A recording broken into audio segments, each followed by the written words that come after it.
All right, hello. Welcome to Paradelia's Arthouse First Quarter presentation for 2026.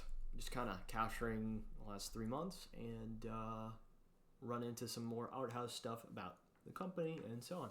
So here we go.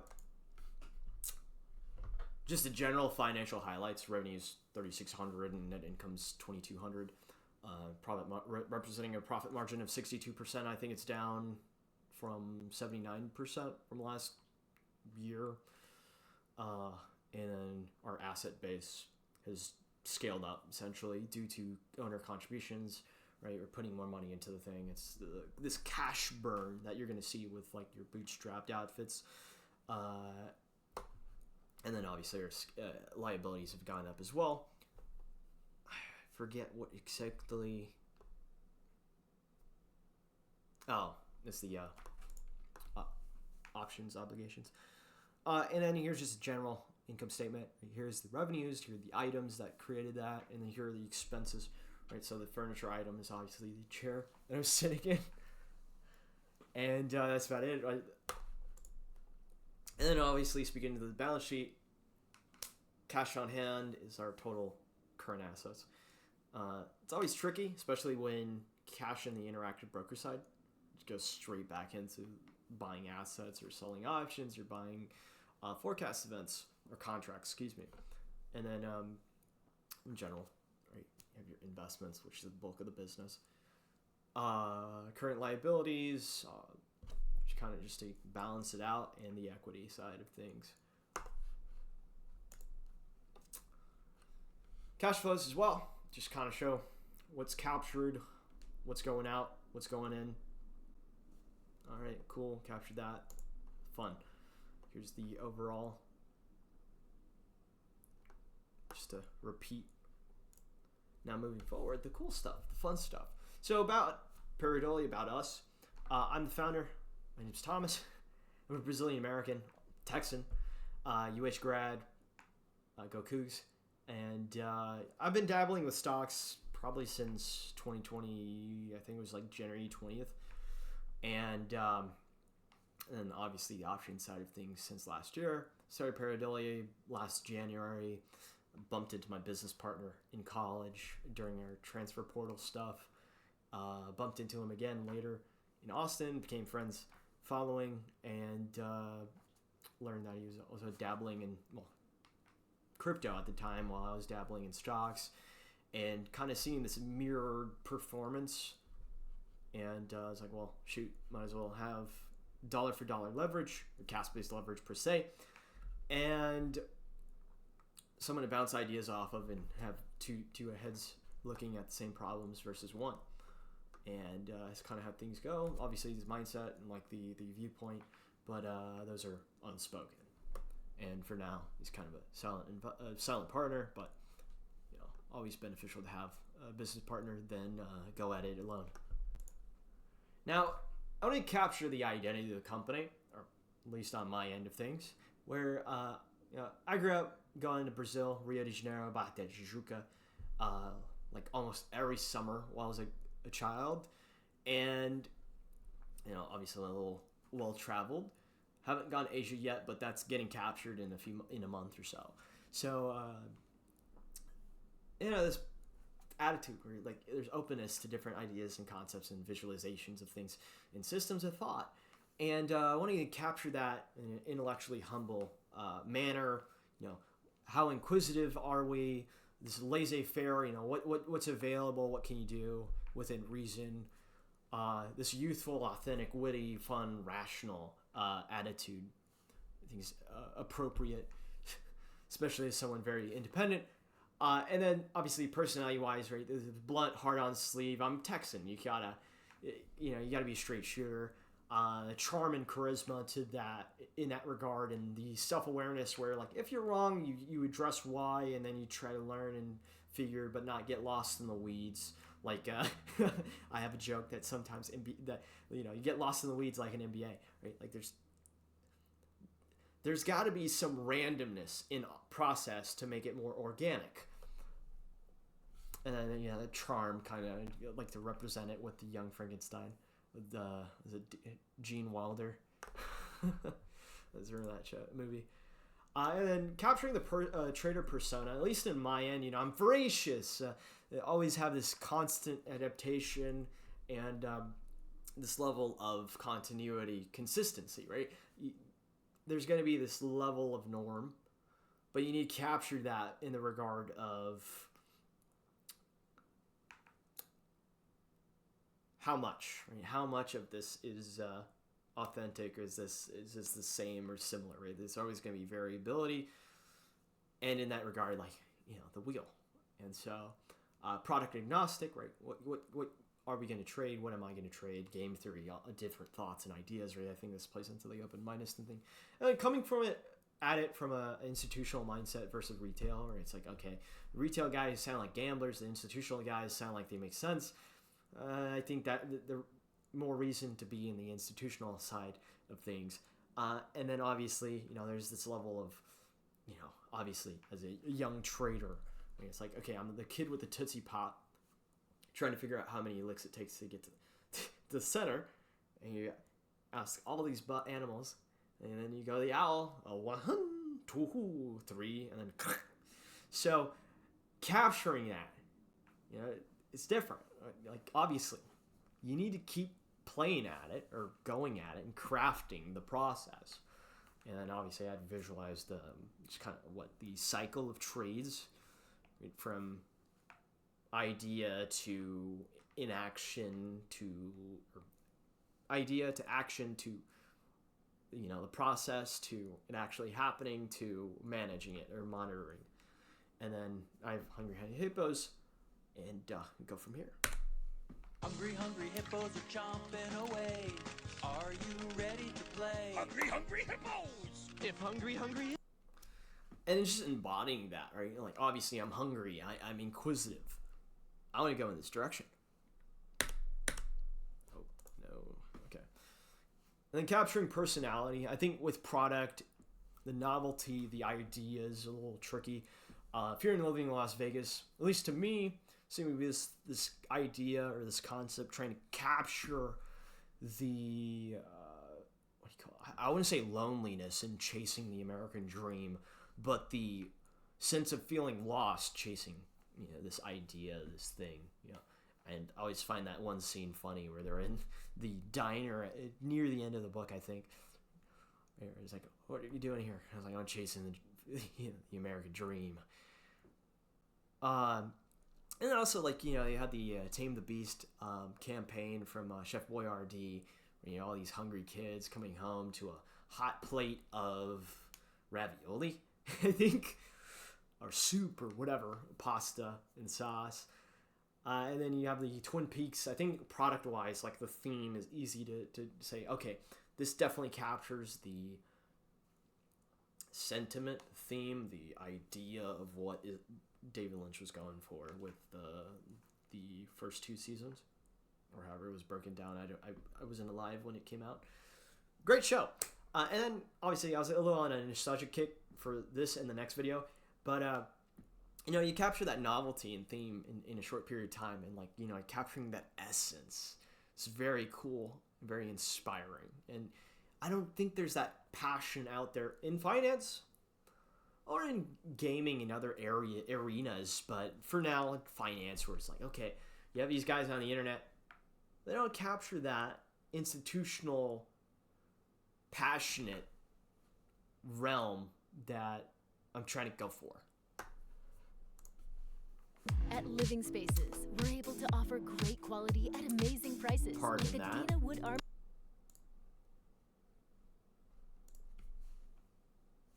Previously on Deadliest Hunters. No! These floofs ain't hunters! Well, there's something worth hunting! With hundreds of beasties to hunt, all able to swallow you whole. You'll need more than your wits. Link up and battle with your friends on the fiercest online multiplayer for the Wii. In life, they're hunters! And then they're monster hunters! Hunting season is open! Rated T for teen.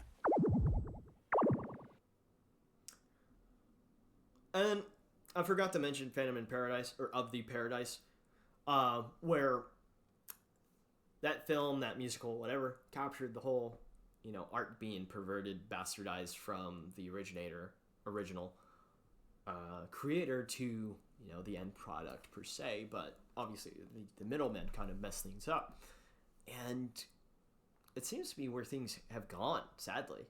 Marketing, product, games, whatever, all these weird creative endeavors. And then Style, Substance, Soul, my favorite games. So product wise, Primal Rage, don't know if he was popular, but every time I go to Sweet Mesquite when I was a kid, you'd see the arcade machine. You go to the arcade machine, put a few quarters in, and play. Claymation has a certain charm, identity, and feel when it comes to like experiencing a movie, experience a game that nothing else really captures, right? You don't see like that process, especially when like they're taking pictures of it like frame by frame to build this thing out. And it's just so unique, and it's sad that claymation isn't really popular or like even seen. Like there's no novelty companies out there doing it, and at least now I guess he could do it with CG to modernize, but that goes unsaid here, where it's just easier to do CG than claymation. I would assume. I don't know. And then obviously Halo 3, Bungie was great at marketing back in the day. I guess they still are, but capturing the essence of the game and the product was, the game is great, the soundtrack was great, the marketing was great, the conclusion of this franchise all captured within one, action figure ad was pretty cool.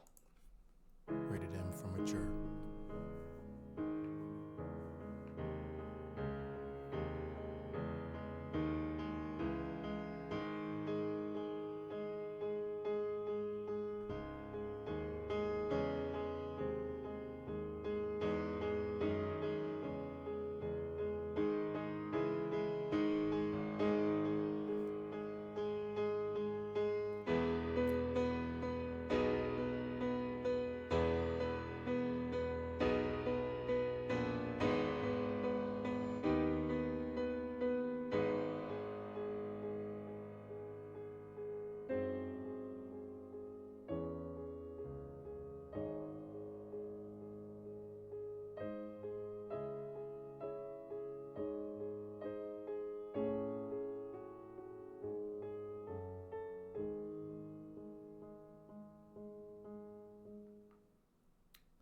So there's that lack of like, I guess, passion, charm, and like identity that nowadays seems to be very corporatized, where, at least personally speaking, I want things to be more curated, where this experience, this thing is built for the people that are actually going to enjoy it, rather than mass market appeal, which is kind of like, what are you even doing? This is trash. You're chasing dollars when you can trace enough bucks and also create something worthwhile. And then going into that too, right? I want to build something like a Kairitsu, right? And the whole company kind of came out of this idea I had in college, where I was writing for my final project, where the whole idea was, how, if you had an insurance company, how would you go about it? And taking that and like building out horizontally and vertically was like, okay, well, I can literally just Frankenstein this idea I had back then and carry it forward. And conceptually speaking too, right? Yeah, you can be inspired by so many different areas. Oh, I have this, I have that. Oh, I saw this in literature. Oh, I saw this in film. Oh, I saw this in a game. Oh, I saw this in real life. Oh, I saw this at the store. How can I tether it all together? And that is kind of how pareidolia, at least the strategy that I have with it right now as a trader and investor, but that goes unsaid. How do you carry that forward? How do you go about that? And I mean, that's kind of the attractive thing too, because it's very like, okay, I get to be creative, but I also get to be able to try to figure out how to make it work. And obviously, I think it's very ironic that all the concepts came out of essentially this question, like, okay, so at least career-wise, I was really curious about the investment side of insurance and risk management, but no one really, like, I asked in college, like, would kind of point you in that direction. It was always like private equity or private credit, and obviously looking outside, looking in, you're like, well, how do I get into this world as I'm already been, I'm already too deeply invested. I just got to keep going at it, right? And that's kind of where I guess I ended up, right? I ended up working for the government for a bit, and I was like, well, my brain's not being used here, is underutilized here, or my talents are underutilized. Let me just go out and do it independently. Now, granted, right, my bedroom is essentially my office, so there's a level of difference. But that level of like alchemy was the best like example to kind of capture it, where you're taking all of these different, I guess in that sense, it was chemicals and whatever bled into chemistry to build something in make gold, I think was the idea back then. You're taking concepts, right? So like essentially within business or options, I think the strategy that's set pretty well with me is like, the wheel strategy. And then obviously, other ideas and concepts like, okay, well, I can still take aspects of insurance and try to make that into a trading process or system, and obviously try to scale up because I want to build something. And then just building into, more the culture and like influences professional or like as a industrialist, as a businessman, whatever. 0 to 1 is probably the most influential business-wise, aside from college and my former professors, notable ones. And it's just like building something completely unique versus obviously, you can't build the next Facebook. It already exists. I think it's really challenging, especially when like who are going to be the next players, right? And I think that's intriguing from an investor sense. And then obviously like inspirations, Lee Kuan Yew, building Singapore from the ground up, right? It used to be a marsh, kind of like Houston, and turned into a port town. Ye, personally, as a creative, it's just like, okay, you see the passion, soul, and spirit of his art. Mishima, I think more on the like romantic level of like, loving your country or your fellow countrymen. David Lynch, obviously another creative inspiration, and Caesar, I think just building in general, like building and ushering in the Roman Empire, was kind of intriguing. And then Carnegie was probably my largest inspiration, right? When it comes to wealth, I think he's my largest inspiration. Atlas Shrugged, one of my favorite business books per se. I'm not too big on what Ayn Rand talks about, but there's just aspects of that book I really enjoyed. And then Brothers Karamazov in the regard of Alyosha and the character, right, of this person. While everything in that book is very human, and there's a lot of disgusting people, and it's just like the most human book I've ever read. And nothing really compares to it, and that's probably why I've been on a literature hiatus. So moving forward, like I have old guard attitudes. I'm new blood. I'm new. I'm young. I want to build something from like my inheritor, or be an inheritor, a worthy successor, and building something new from the old. Right? You want to modify. You want to retain it, and respect it in that sense. There's animonia for at least career-wise. For something I never got to experience, right? I was never able to be a trade clerk per se, as this kind of been completely digitized while I was a kid. So, obviously the company man attitude that, I just want to work for one organization for my whole career, and I want to be able to leapfrog from, branch to branch, and that doesn't seem to be very apparent, at least to me, in the corporate world. And obviously as Walled Garden, I want people to come to me as I offer the best product, the best service, whatever, this product or system obsession that rewards the internal group, within reason, obviously. And then obviously this like band of brothers attitude, or this like seven samurai, all these renegades banding together for a common cause, as you have a common purpose, a common mission, common drive, whatever. And then not to mention, for professional or like career collegiate inspirations, or like mentors, right? Prof Hughes, Prof Laura, Prof Wilbur, and Prof Randazzo. These people, I owe them a lot, and they may not know it, but directionally speaking,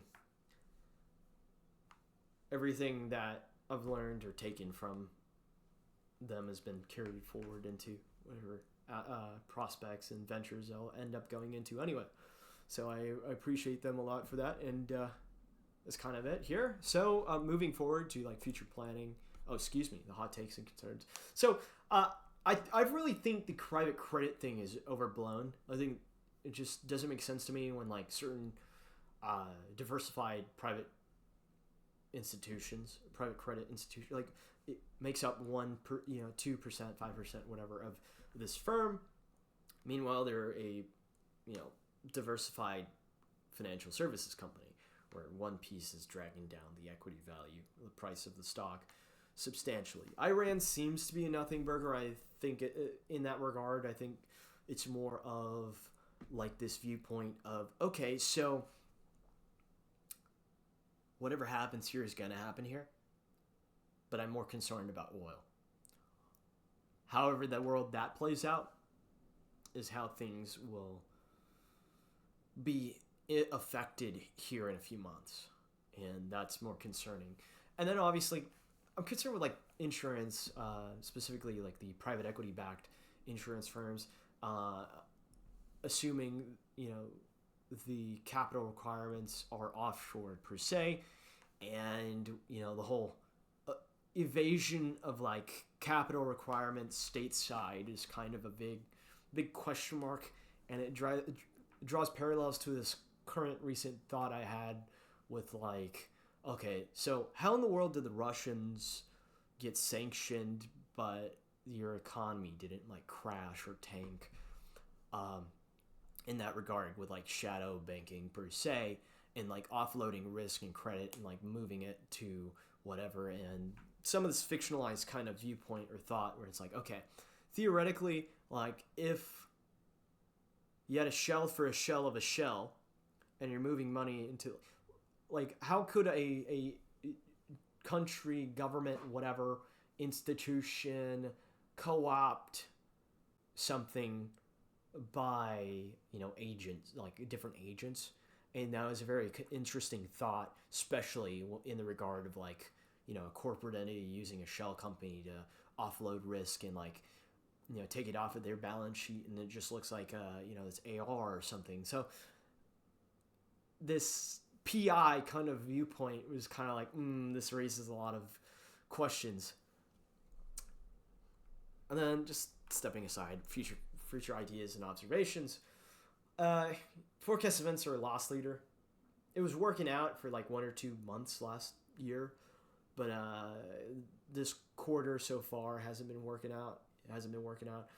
But the irony, right? Like subsidizing that with covered call revenues, like just the premiums being collected are outweighing the losses, and it's like, okay, I can dabble with futures forecast contracts, and this can be a complete loss or like wipe it off the book. Meanwhile, the covered call side is just generating money. It might not be much lately due to selling covered calls on a private equity firm, private credit, whatever. But the observation, trying to build out another wheel is intriguing. So still, short-term activity, long-term vision. There's a lot of planning to it and trying to build the activity, and obviously certain fluctuations you're kind of captured or pinned towards or with, depending on the fluctuations of certain assets, price fluctuations.